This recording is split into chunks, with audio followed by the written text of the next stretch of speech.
আকাশবাণী খবর পড়ছি রঞ্জনা চৌধুরী। বিশেষ খবর। প্রধানমন্ত্রী নরেন্দ্র মোদী আজ প্রাক্তন প্রধানমন্ত্রী অটল বিহারী বাজপেয়ীর জন্মবার্ষিকী উপলক্ষে বেশ কিছু কর্মসূচি নিয়ে লখনৌ যাচ্ছেন। প্রধানমন্ত্রী বলেছেন, খেলাধুলার বিকাশে সরকার সব ধরনের সহায়তা করবে। রাষ্ট্রপতি দ্রৌপদী মুর্মু আগামীকাল প্রধানমন্ত্রী রাষ্ট্রীয় বাল পুরস্কার প্রদান করবেন। বাংলাদেশ ন্যাশনালিস্ট পার্টির কার্যকরী চেয়ারম্যান তারেক রহমান 17 বছর পর ঢাকায় ফিরেছেন। রাশিয়ার সঙ্গে যুদ্ধ বন্ধে একটি নতুন শান্তি প্রস্তাব দিয়েছে ইউক্রেন। বিশ্বজুড়ে আজ চিরাচরিত উৎসাহ উদ্দীপনায় বড়দিন উদযাপিত হচ্ছে। বিস্তারিত খবর। প্রধানমন্ত্রী নরেন্দ্র মোদী আজ প্রাক্তন প্রধানমন্ত্রী ভারতরত্ন অটল বিহারী বাজপেয়ীর 101তম জন্মবার্ষিকী উপলক্ষে বেশ কিছু কর্মসূচি নিয়ে লখনৌ যাচ্ছেন। দুপুরে প্রধানমন্ত্রী রাষ্ট্র প্রেরণা স্থলের উদ্বোধন করবেন। এই উপলক্ষে একটি জনসভায় ভাষণও দেবেন তিনি।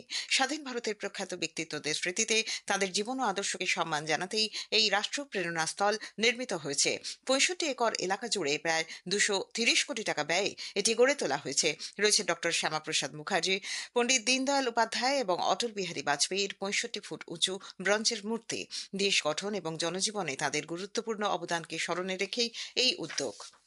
রাষ্ট্রপতি দ্রৌপদী মুর্মু, উপরাষ্ট্রপতি সিপি রাধাকৃষ্ণন, প্রধানমন্ত্রী নরেন্দ্র মোদী সহ বহু বিশিষ্ট ব্যক্তি শ্রী বাজপেয়ীর জন্মদিনে দিল্লিতে তাঁর সমাধিস্থল সদৈব অটলে পুষ্পার্ঘ্য অর্পণ করে শ্রদ্ধা জানান। ভারতরত্ন পণ্ডিত মদন মোহন মালব্যরও আজ জন্মদিন। প্রধানমন্ত্রী নরেন্দ্র মোদী সহ বহু বিশিষ্ট ব্যক্তি তাঁর প্রতি শ্রদ্ধা জানিয়েছেন। প্রধানমন্ত্রী নরেন্দ্র মোদী বলেছেন, খেলাধুলার বিকাশে সরকার সব ধরনের সহায়তা করবে। আজ সাংসদ খেল মহোৎসব 2025-এর সমাপ্তি অনুষ্ঠানে প্রধানমন্ত্রী বলেন, সারা দেশে যুবকদের মধ্যে খেলাধুলায় উৎসাহ দিতে এই ধরনের অনুষ্ঠান বিশেষ গুরুত্বপূর্ণ ভূমিকা নিয়ে থাকে।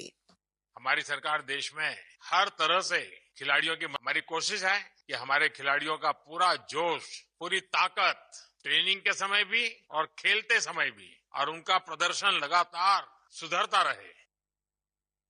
উত্তরপ্রদেশের আগ্রায় গত 21শে ডিসেম্বর সাংসদ খেল মহোৎসব শুরু হয়েছিল। সারা দেশের বিভিন্ন সংসদীয় কেন্দ্রে খেলোয়াড়রা এই মহোৎসবে অংশ নেন।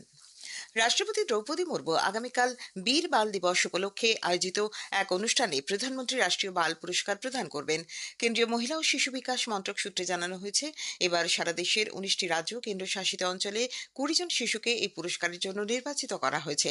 সাহসিকতা, খেলাধুলো এবং সামাজিক পরিষেবা ক্ষেত্রে উল্লেখযোগ্য অবদানের স্বীকৃতিতে এই পুরস্কার দেওয়া হয়ে থাকে। প্রধানমন্ত্রী নরেন্দ্র মোদীও এই উপলক্ষে একটি জাতীয় পর্যায়ের কর্মসূচিতে শিশু ও যুবকদের উদ্দেশ্যে ভাষণ দেবেন। কেন্দ্রীয় মহিলা ও শিশু বিকাশ মন্ত্রী অন্নপূর্ণা দেবীও এই অনুষ্ঠানে উপস্থিত থাকবেন।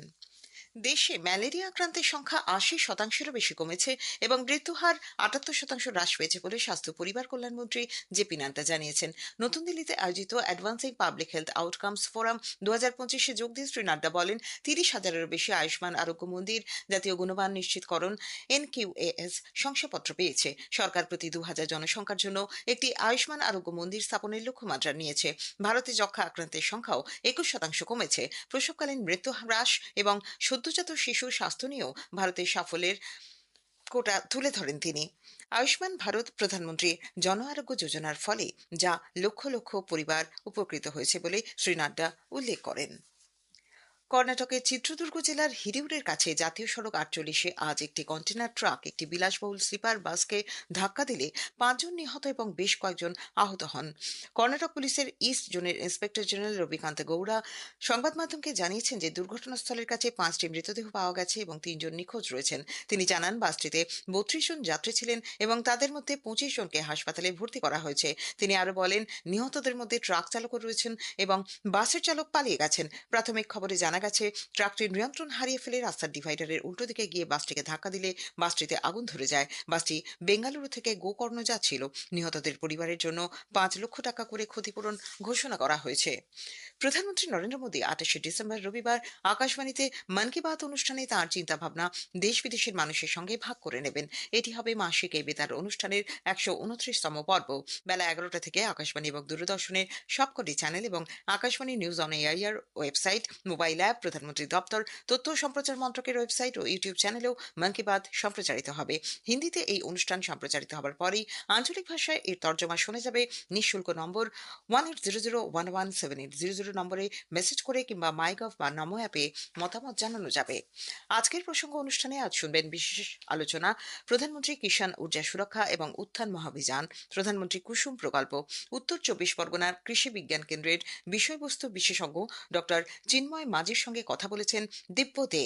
আকাশবাণী সংবাদ প্রযোজিত এই অনুষ্ঠানটি রাত 8টায় গীতাঞ্জলি ও ডিটিএইচ বাংলায় শোনা যাবে। এই অনুষ্ঠান আমাদের সোশ্যাল মিডিয়া প্ল্যাটফর্মেও শোনা যাবে। এই খবর শুনছেন আকাশবাণী থেকে।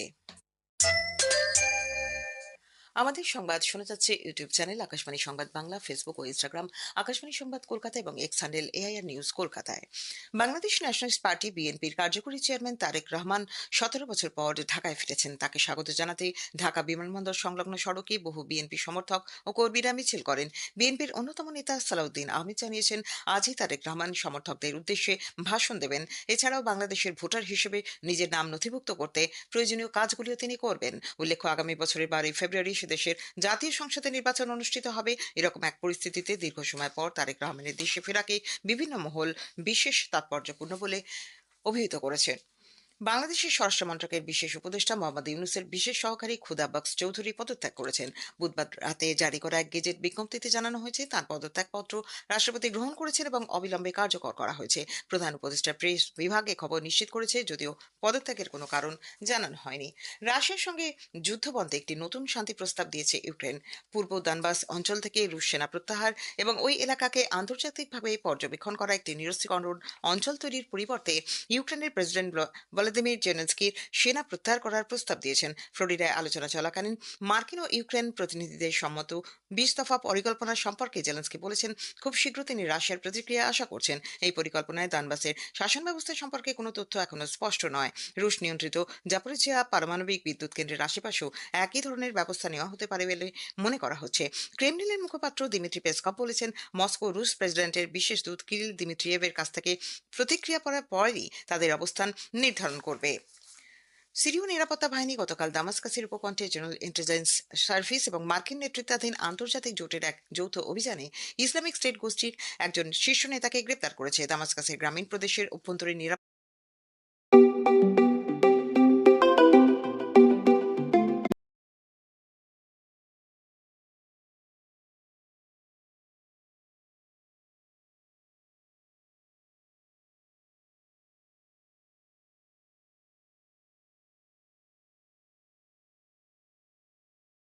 প্রধান আহমেদ দাল্লাতি বলেছেন, এই অভিযানে আবু ওমর তাবিয়া নামে পরিচিত তাহা আল জবি নামের এক গোষ্ঠীর শীর্ষ নেতাকে তার বেশ কয়েকজন সঙ্গী সাথী সহ গ্রেপ্তার করা হয়েছে। সেনেগালের জোয়াল ফাদিউত উপকূলে একটি নৌকাডুবির ঘটনায় 12 জনের মৃত্যু হয়েছে। সেনেগালের সংবাদ মাধ্যমের তরফ থেকে জানানো হয়েছে, দুর্ঘটনায় উদ্ধার পাওয়া 35 জনকে স্থানীয় জেন্ডারমেরি ব্রিগেডের কাছে হস্তান্তর করা হয়েছে। নৌকাটি ডুবে যাওয়ার কারণ বা নৌকাটিতে কতজন যাত্রী ছিলেন তা এখনো অজ্ঞাত। অসামরিক বিমান চলাচল মন্ত্রী রামমোহন নাইডু আজ বলেছেন, ভারত বহুল সংখ্যক ভোটের মাধ্যমে আন্তর্জাতিক অসামরিক বিমান চলাচল সংস্থা আইসিএ এর কাউন্সিলে পুনরায় নির্বাচিত হয়েছে। একটি সোশ্যাল মিডিয়া পোস্টে মন্ত্রী বলেন, প্রধানমন্ত্রী নরেন্দ্র মোদীর নেতৃত্বে ভারতীয় বিমান চলাচল ক্ষেত্র সারা বিশ্বে উল্লেখযোগ্য স্বীকৃতি অর্জন করেছে। বিশ্বজুড়ে আজ চিরাচরিত উৎসাহ উদ্দীপনায় বড়দিন উদযাপিত হচ্ছে। যীশু খ্রিস্টের জন্মদিনের স্মরণেই বড়দিন পালিত হয়।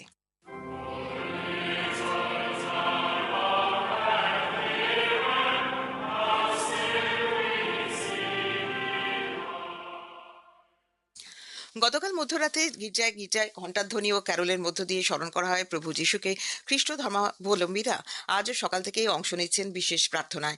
ক্রিসমাস ট্রি, রঙিন ফুল, আলোকমালা সহ নানা সরঞ্জামে সেজে উঠেছে চার্চগুলি। কেকের দোকানগুলিতে গতকাল থেকেই ভিড় উপচে পড়ছে। চলতি বছরের মে মাসে নির্বাচিত হওয়ার পর চতুর্দশ লিওর তত্ত্বাবধানে এই প্রথম ক্রিসমাস উদযাপন হচ্ছে। এদিকে বড়দিন উপলক্ষে আলোর মালায় সেজে উঠেছে কলকাতার পার্ক স্ট্রিট ও বো ব্যারাক এলাকা। রাষ্ট্রপতি দ্রৌপদী মুর্মু, প্রধানমন্ত্রী নরেন্দ্র মোদী ক্রিসমাস উপলক্ষে সকলকে শুভেচ্ছা জানিয়েছেন। প্রধানমন্ত্রী নরেন্দ্র মোদী আজ দিল্লির ক্যাথিড্রাল চার্চ অফ দ্য রিডেম্পশনে বড়দিনের প্রার্থনা সভায় যোগ দেন। পরে এক সোশ্যাল মিডিয়া পোস্টে প্রধানমন্ত্রী বলেন, বড়দিনের এই প্রার্থনার মধ্যে শান্তি, প্রেম এবং সহানুভূতির বার্তা প্রতিফলিত হয়।